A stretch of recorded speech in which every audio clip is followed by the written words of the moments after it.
Samedi dernier, les Niçois se sont imposés 1-0 face à Sochaux en championnat. 4 jours plus tard, Aiglon et Lionceau se retrouvent cette fois-ci en 16e de finale de Coupe de la Ligue. Sochaux avait éliminé Montpellier au tour précédent. C'était d'ailleurs la seule victoire d'Hervé Renard à ce jour avec le club doubiste depuis sa prise de fonction. Et les Sochaliens rentrent très mal dans cette partie, moins d'un quart d'heure de jeu, et Nice ouvre la marque par l'intermédiaire de Nemanja Pesinovic sur cette tête plongeante à la réception du corner tiré par Valentin Esric. Le défenseur central serbe profite du marquage quelque peu lax de Lionel Zouma pour tromper Pierrick Kroos.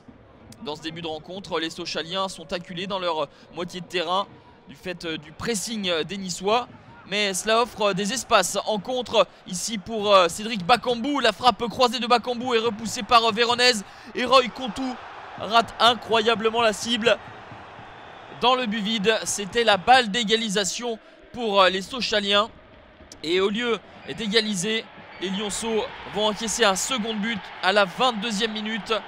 L'œuvre de Romain Genevoix, le défenseur central franco-haïtien, trompe une nouvelle fois Pierrick Kroos. Romain Genevoix était rentré quelques minutes plus tôt, justement à la place du premier buteur Nemanja Pesinovic. On appréciera au passage toute l'intelligence de Mathieu Bonnemer sur cette astucieuse talonnade. 34e minute désormais, les assauts des Niçois ne cessent de déferler et la défense sochalienne est complètement dépassée. Et Jérémy Pied vient alourdir l'addition. 3-0, cela va trop vite, beaucoup trop vite.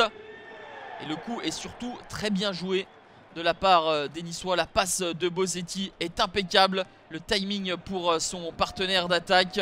L'ancien lyonnais s'avance et d'un petit pointu extérieur trompe Pierrick Kroos pour la 3e fois de la soirée.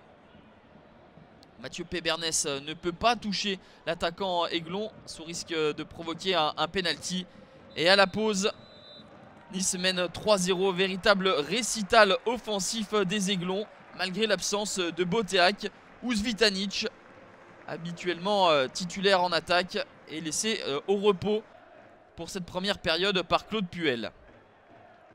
Sochaux n'a dès lors plus rien à perdre et se rue à l'attaque. Le bon ballon à destination d'Emmanuel Mayouka qui est déséquilibré par Romain Genevoix. L'arbitre de la rencontre ne siffle rien.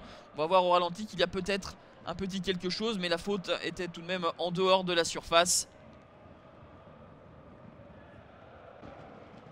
Sochaux insiste avec de longs ballons, toujours à destination d'Emmanuel Mayouka. Il se défait de Romain Genevoix pour trouver Cédric Bakambu, mais c'est l'œil de Palin qui est tout proche de tromper son propre gardien.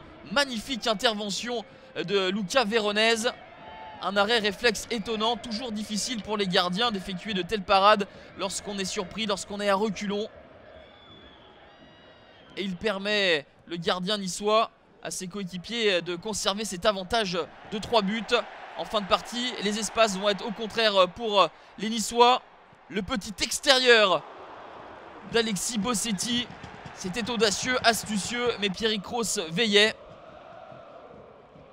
Pas de 4e but, on en restera là sur ce score de 3-0. L'avantage acquis en première période aura suffi pour les Niçois.